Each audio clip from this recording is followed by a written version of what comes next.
Langsung saja di penjelasan bagian A, yaitu pengertian dari model pembelajaran. Model pembelajaran perlu dipahami oleh guru agar dapat melaksanakan pembelajaran secara efektif dalam meningkatkan hasil pembelajaran. Dalam penerapannya, model pembelajaran harus dilaksanakan sesuai dengan kebutuhan siswa karena masing-masing model pembelajaran memiliki tujuan, prinsip, tekanan utama yang berbeda-beda. Berikut bagian B, yaitu pengertian model pembelajaran individu. Pembelajaran individual lebih dikenal dengan istilah individualized learning, yaitu pembelajaran yang diselenggarakan sedemikian rupa sehingga tiap-tiap siswa terlibat setiap saat dalam proses belajarnya itu dengan hal-hal yang paling berharga bagi dirinya sebagai individu. Pengajaran individual merupakan usaha untuk menyajikan kondisi belajar yang optimum bagi masing-masing individu. Menurut Russell 1974, jadi metode pembelajaran individual bertolak dari keinginan untuk menciptakan suasana belajar siswa yang berjalan menurut tempo kecepatan masing-masing dalam mencapai tujuan pembelajaran tanpa dihambat oleh teman-temannya yang lambat, menurut Atam Semi 1993. Model pembelajaran individu memiliki ciri-ciri sebagai berikut. Yang pertama, kemandirian. Siswa diberikan kebebasan untuk mengatur waktu dan cara belajarnya.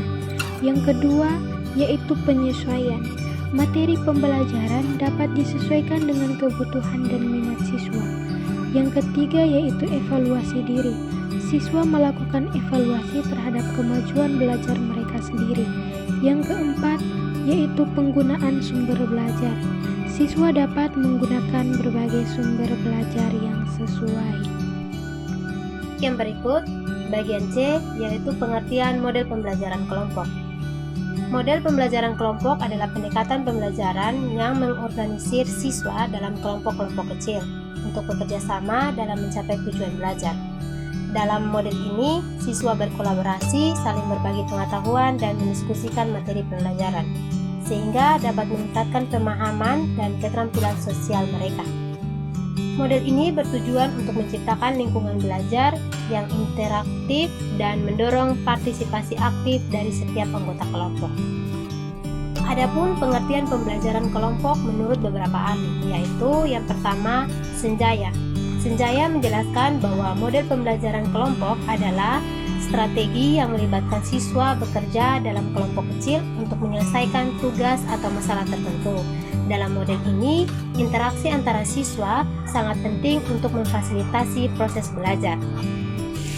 Yang berikut kita masuk pada bagian D, yaitu kelebihan dan kelemahan model pembelajaran individu. Pertama-tama kita mulai dari kelebihan model pembelajaran individu. Yang pertama, kemandirian siswa. Kemandirian siswa dapat belajar secara mandiri, yang membantu mereka mengembangkan rasa tanggung jawab terhadap proses belajar mereka sendiri. Kemudian, penyesuaian dengan gaya belajar. Model ini memungkinkan penyesuaian materi dan metode sesuai dengan gaya belajar masing-masing siswa. Dan yang ketiga, fleksibilitas waktu. Siswa dapat mengatur waktu belajar mereka sendiri sehingga bisa belajar sesuai dengan kecepatan masing-masing. Dan yang terakhir, yaitu yang keempat, peningkatan motivasi. Dengan belajar sesuai minat dan kebutuhan, siswa cenderung lebih termotivasi untuk belajar. Kemudian, kelemahan model pembelajaran individu.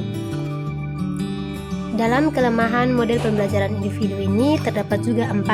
Yang pertama, kurangnya interaksi sosial, di mana pembelajaran individu dapat mengurangi kesempatan siswa untuk berinteraksi dengan teman sebaya yang paling penting untuk perkembangan sosial. Yang kedua, tantangan dan pengawasan.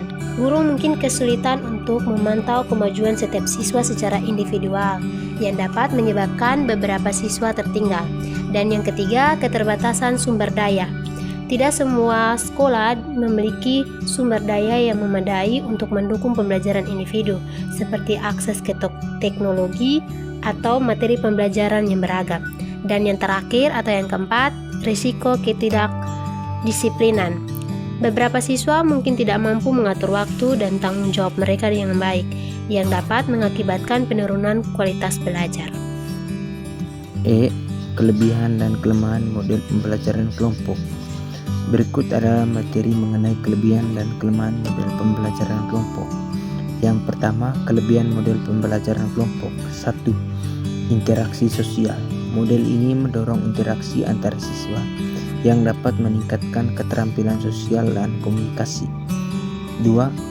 Pembelajaran kolaboratif. Siswa belajar untuk bekerja sama dalam menyelesaikan tugas yang dapat meningkatkan rasa tanggung jawab dan kerjasama. Yang ketiga, beragam perspektif. Diskusi dalam kelompok memungkinkan siswa untuk mendapatkan berbagai sudut pandang yang dapat memperkaya pemahaman mereka terhadap materi. Yang keempat, peningkatan keterampilan. Pembelajaran kelompok dapat meningkatkan keterampilan siswa dalam proses belajar karena mereka merasa lebih terlibat dan berkontribusi. Yang kedua, kelemahan model pembelajaran kelompok. 1. Ketidakseimbangan partisipasi. Dalam kelompok ada kemungkinan bahwa beberapa siswa mendominasi diskusi sementara yang lain pasif, yang dapat mengurangi efektivitas pembelajaran. Yang kedua, konflik antara anggota. Perbedaan pendapat dalam kelompok bisa menyebabkan konflik yang dapat mengganggu proses belajar. Yang ketiga, waktu yang dibutuhkan.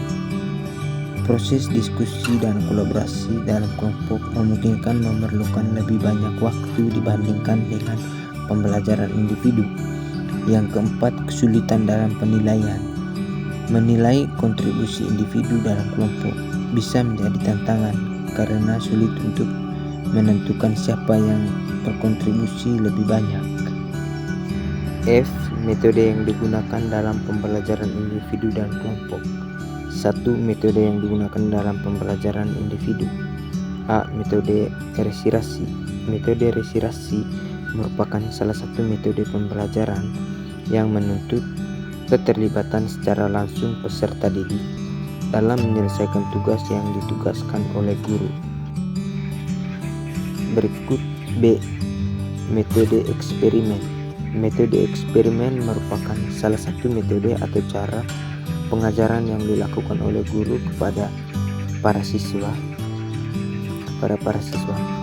Di dalam metode ini, nantinya guru akan memastikan siswa yang melakukan percobaan mengenai suatu hal, mengamati dan juga mengalami sendiri prosesnya, serta nantinya dapat membuktikan hal yang telah dipelajari. Yang kedua, metode yang digunakan dalam pembelajaran kelompok. Metode diskusi. Metode diskusi adalah metode yang bertujuan untuk memecahkan atau menemukan solusi masalah yang ditemukan dalam kerja kelompok. Salah satu syarat dalam metode diskusi adalah sebagian besar anggota diskusi harus mempunyai pengetahuan dan wawasan tentang topik atau masalah yang didiskusikan. Yang kedua, metode project. Metode project adalah cara menyajikan peserta didik yang tertitik tolak dari suatu masalah atau tugas, kemudian dibahas dari berbagai segi yang berhubungan sehingga pemecahan secara keseluruhan. Sekian penjelasan materi dari kelompok kami. Semoga apa yang kami jelaskan tadi bisa bermanfaat untuk teman-teman sekalian.